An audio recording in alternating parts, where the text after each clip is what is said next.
Welcome to the Manager Tools Podcast for Monday, September 11th, 2006.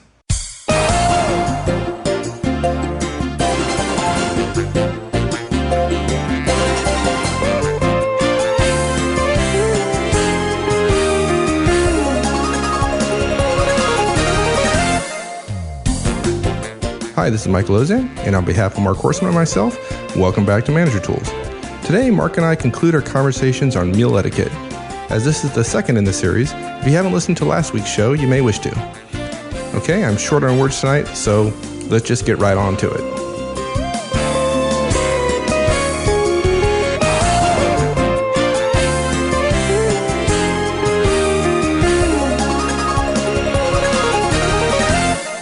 Okay, now the subject that everybody's waiting to hear about. How much do we get to drink at lunch? That's what I want to know. You may drink as much water as you like, Mike. Well, first of all, let me mention something about iced tea. Iced tea is a common American drink. It's served everywhere, certainly in the South, and Texas to Georgia and up to Virginia. Of course, it's served everywhere, and there's sweet tea and unsweet tea. I have noticed something that actually I am guilty of, and it's a subtle thing, but I've noticed it. If you are drinking iced tea with dinner, and dinner is slightly more formal, and you sweeten your tea, I have noticed that other people that I'm eating with, when I sweeten my tea, notice the pile of sweetener packets that end up being left on the table. If you are normally drinking iced tea at lunchtime, if you're at a diner or a restaurant and they serve tea, I don't think there's a problem there when you're with 3 or 4 of your friends or just a coworker. But if you're at a little bit more formal business dinner where perhaps you're wearing a suit or you're a little bit dressed up and there's some business to be conducted, choose water.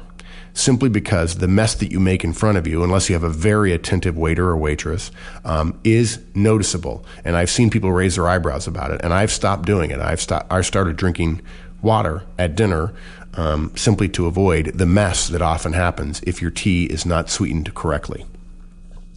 To say nothing of the fact that once you get it sweetened correctly, if you're at certain restaurants, they fill it up and they mess up your sweetening. Water works just fine. Okay, enough about iced tea. Yeah, so let's talk about Long Island iced tea. Yeah, alcohol it is.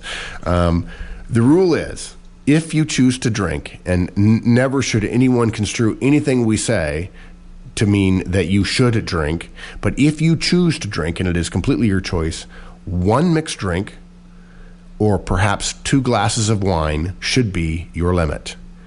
If you're having a second drink, you're drinking too much.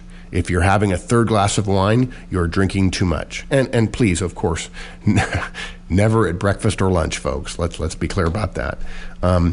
In general, we only drink if our host is doing so, and stick to the 1 or 2 rule, even if your host has several. Okay? You're not very fun. Yeah, well, sorry. Now, let's go a step further. What if you're asked if you would like a drink by your host and he or she hasn't ordered yet? In other words, the stage or the tone hasn't been set about whether or not they're going to order a drink. And that's easy, Mike. There's a simple rule for that. Don't drink alcohol. Okay? The only thing worse than not drinking when your host afterwards says, well, I'm going to go ahead and have a beer, or I'm going to go have a Cuba Libre. The only thing worse than not drinking when your host does so is to drink when your host does not. Wow. And whatever you do, please, folks, please, don't change your order and drink after you've said no simply because your host has gone ahead and ordered a drink. Gee whiz, have some spine so you don't get a drink tonight. Not a big deal. And this is something that I guess I'm surprised a lot of people don't know, because you can usually find it out by looking at a decent wine menu, which is if there are 2 people and you want to order wine, a bottle of wine is generally thought to serve 4 glasses. So if you get a bottle of wine and each of you have 2 glasses, that's the bottle and you're done. Ordering a second bottle is too much. Now, Mike, you know a great deal more about wine than I do, but when I think about it from a business perspective, if you don't know anything about wine, don't feel obligated to act like you do. If your host suggests you should pick a bottle, don't bluff and simply say, I'm sorry, I'm not that familiar with wine. And you can simply say, I'll defer to your judgment. There's there's nothing you can do to impress a wine snob. Yeah, they want to feel like they have something over you. So just let them have it. Yeah, exactly. If you somehow feel obligated to do something and they don't seem to want to make a recommendation, ask your waiter for a recommendation. Yes, the recommendation may not be perfect, but it won't be bad. And if it is a dinner meal and it's a somewhat nicer than normal normal meal, please, folks, no frozen drinks. As much as I would like to wish otherwise, we are not in Margaritaville. Okay, so have we covered alcohol well enough? I think so. I kind of feel like a drink right now, though. Okay, just a little bit longer, Mike. Okay, hosting. Hosting. We're not talking about web server hosting, I assume. No, we're not. There are some simple rules to follow here as well. First of all, if you're going to host someone, then obviously you get to pick the restaurant, and that means the restaurant you pick is one you should know well. If you haven't eaten there, you don't know it well. Right. Ideally, you've not only eaten there, but you know the maitre d' or the host or the owner. Now, I talk to people all the time about this, Mike. They call me and say, I'm taking a client out to dinner. What should I do? I said, well, what restaurants do you like? And they say Applebee's. I said, well, okay. Applebee's, for those of you who don't know, is a chain of casual dining restaurants in the United States, and that's not where you take a client to dinner. What this means is if you're a manager or if you're an aspiring manager and you're thinking about becoming a manager or an executive someday, you should start every once in a while, take your spouse to dinner at a nicer restaurant so that you can get to know the nicer restaurants in your town if that's the most likely place that you're going to be taking people to dinner. If for some reason you're in an unfamiliar city, which happens when you're traveling, ask your hotel concierge.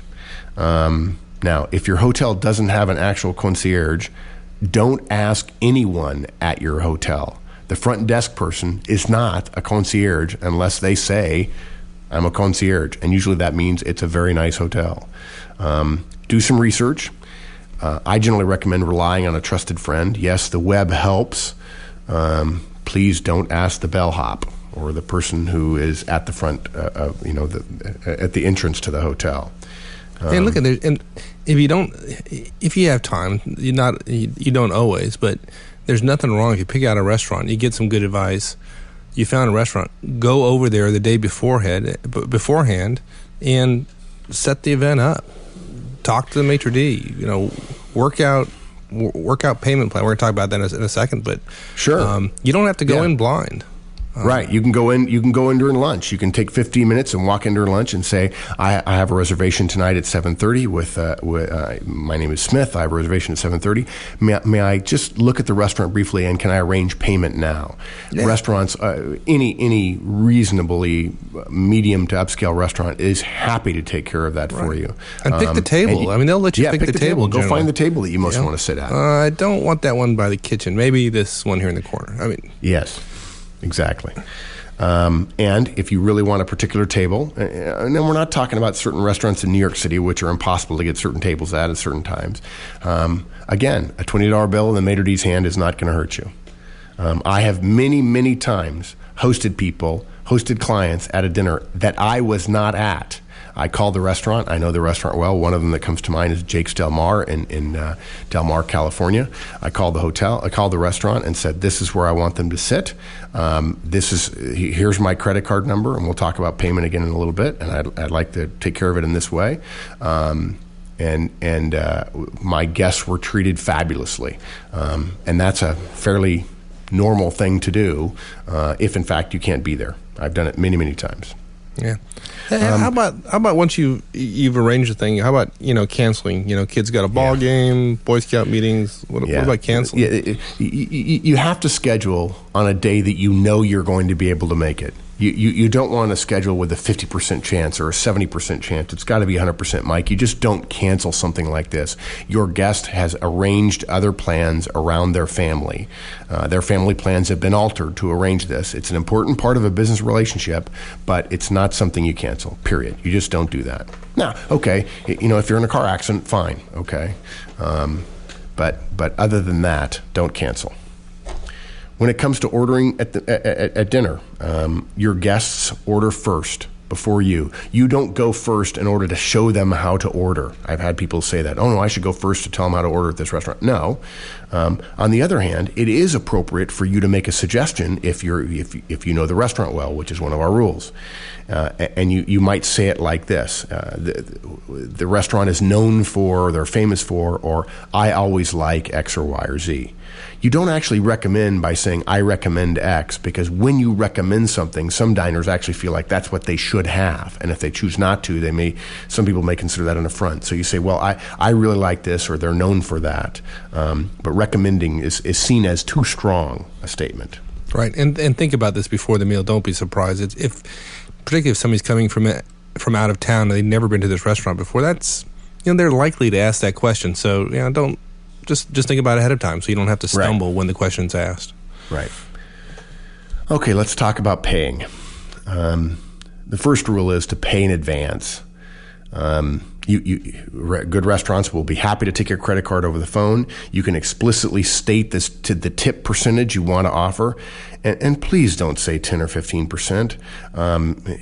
I'm sure I can get in trouble for saying this, but I wouldn't tip for a nice dinner. I wouldn't tip less than 20, and quite frankly, I probably wouldn't tip less than 25%, depending upon the restaurant. At certain steakhouses, I might tip as much as 30%, even though that adds significantly to the meal, because I want to send a message to the maitre d', whoever's taken my order, and therefore to the server ultimately, that we want to be taken care of, and it makes a difference. It has made a difference 100 times in my situation, and I encourage you, don't skimp on the tip if you're paying in advance. Right. Let's be clear. Yeah, you're telling us. I just want to be clear here that you're paying in advance, and you're telling the server, "Look, I am going to give you a 25% or a 30% tip in advance." Makes it, given that tip stands for to ensure performance, it always works. Yes, that's a pretty good rule. Now, look, sometimes you can't pay in advance. Something comes up, or for whatever reason you can't. Excuse yourself during the meal before the check comes and arrange to pay away from your table. Why is that? It's simply a way to avoid that awkward moment that the check comes, and if there's any doubt in anyone's mind about what happens, you're taking care of it. And it sends a message that I'm taking care of you right now. That's what hosts do, is they're there to take care of their guests. And something else I recommend, Mike, and it's a little bit difficult in some situations if you're hosting 3 or 4 people and you're in a nice restaurant, is you never know when a credit card machine could go down, when your credit card could be denied. I recommend having cash, just in case. Yeah, that's a good point. Yeah. How about how do you what do you do when you're getting ready to split the check up that it doesn't round evenly? What do you do about that? Ooh, you're touching a nerve here. You never assume there's going to be a shared payment. You don't start counting up what you got and what somebody else got. And I'm not talking just about situations where you're clearly the host and you're having a guest with you, like a vendor or a customer. Of course, you're going to take out those. I'm talking about other times where it may be a gray area about who's going to pay. When the check comes to the table, pick up the check. Never assume there's going to be shared payment. Yeah, you know what? I absolutely admit it. I want to be totally clear. I absolutely admit it. You may get taken to the cleaners a little bit. You may pay more than you think than your meal was worth because you're paying for somebody else's. But dear gosh, don't stare at that check. If you're in doubt, pick it up. And you know what? If there's any doubt in your mind, do yourself a favor. Don't look at the check, because if you're going to pick it up, if you then open it and look at it and you don't like the amount, that look is going to cross your face, and now you've accepted paying for somebody else's meal, but now you're acting as if they spent too much money on their meal. Don't even look. Put your credit card in there and pay it. And look, if there's a problem on the check, they charge you too much, and you only realize that after the fact, the last thing you're going to do is address a problem on the check in front of your guest. And as a general rule, I mean, how many times has a bill ever been wrong? I'm sure there are people who said, 2 times in my life. Well, you've eaten a lot more dinners than 2 times in your life. And you just ate. They're not going to charge you for the tablecloth. Pay the bill. And I'll tell you, I can't tell you the number of times that I've been in a situation where I knew I was the guest. There was simply no question. In fact, one time I was interviewed which I can't imagine a more clear indication. Someone invited me to an interview for their company, and they hosted me for dinner, and the check sat at the table, and I paid. And I got offered a job, and I said no, and 80% of my no was just the incredible clumsiness that this person showed. I didn't know them well, and I didn't want to after this.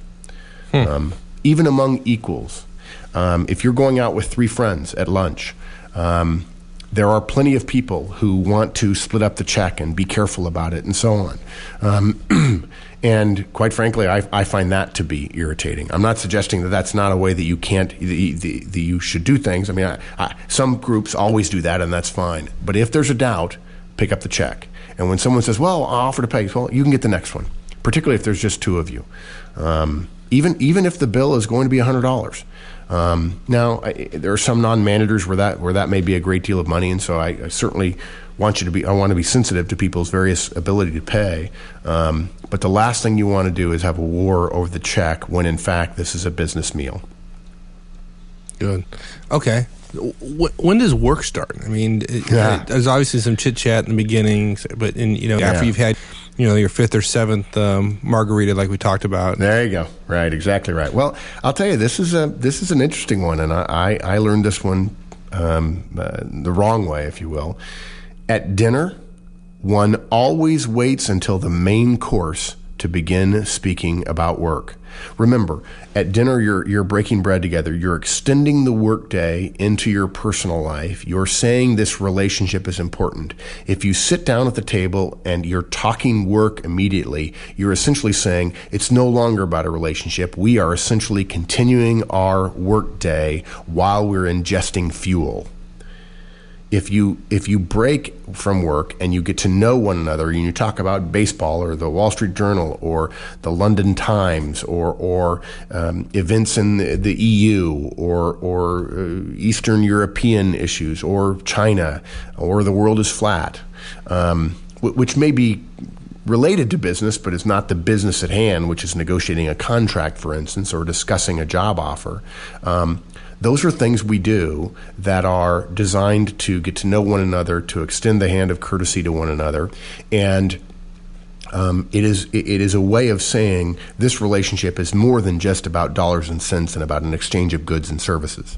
So you wait until the main course, and executives, particularly executives who are seasoned executives, will appreciate it. It's a way of saying, I recognize what's going on here.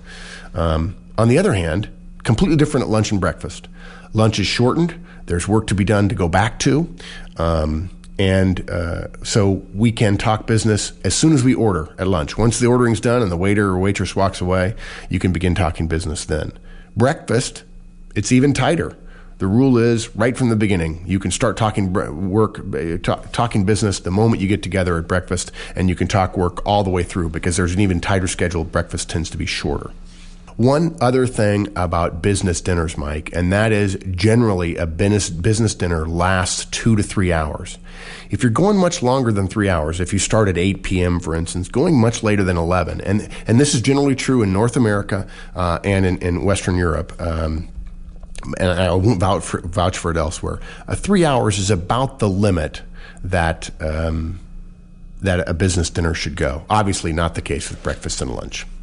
Talk a little bit. I know we don't talk about this too much, but talk about dress a little bit. I'm sure some of our listeners have some breakfast and lunch obviously are pretty straightforward. You're going to wear what you're wearing to work. But if you're going to a business dinner, particularly if you're not going directly from work, although in many cases this would apply going directly from work, I suggest you dress up just a little bit. Take your business attire up a notch. Obviously, if you're wearing khakis and khaki slacks and a polo shirt to work and you're having dinner at 5:30 or 6 o'clock, may not be able to do it. But if you have the opportunity and it's going to be at 7 o'clock and there's some effort made to allow people to go home, gentlemen, dress up a little bit. Wear a suit. If you normally wear a suit at work, take your tie up a notch. If you're wearing a light colored suit, change into a dark color suit and wear a silver tie or a solid color tie that's somewhat muted. It tends to look a little bit more formal. Ladies, jewelry is not inappropriate at dinner. If you can, change your flats that you're wearing to work for heels, if that feels more stylish or more formal to you. If you've been sitting all day, men and ladies both, change your trousers. Wear a pair of fresh trousers that are freshly creased. Or ladies, if you feel comfortable doing so and it's appropriate for the venue, change into a skirt. And yes, you can wear the same blouse you wore during the day, or you can change your outfit entirely. Those kinds of small things can send a message saying, I recognize what's happening here. We're not simply extending our workday. We're not going to bring out spreadsheets and put them on the table. It's unusual to bring business documents and to push dinner plates aside and say, I need to show you something. Please don't bring a PowerPoint presentation to show to somebody at dinner. Dinner is not the place to do that. Dinner is a place to create a relationship. And when you're talking, if you can't describe it verbally, the venue probably should not be dinner. You could do that before the end of the workday and then at dinner talk about something else related to the business relationship you have. And just changing your dress a little bit, I think it helps change your mental mood and sets the right tone for the evening. Yeah, I agree. Great. This is some fairly straightforward, simple stuff, but I think as we discussed earlier, these things are often overlooked. Yeah, and I think what we're doing here, I think there are 100 more rules we could come up with. I think what we're doing is helping people avoid a significant faux pas. Yeah, there are subtleties that you can add to this, and we'd love to hear about them from listeners and members. But what we're trying to do is help you avoid making a big mistake so that you can then focus on the relationship, you can focus on your guest, you can focus on your host, and know that you're not going to make any big mistakes. And the relationship will grow and strengthen rather than you being nervous the entire time that you're making a mistake. That's great. Thanks, Mark. Really appreciate it. My pleasure, sir. That's it.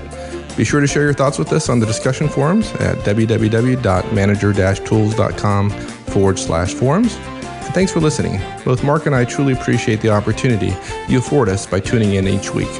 So until next week, so long.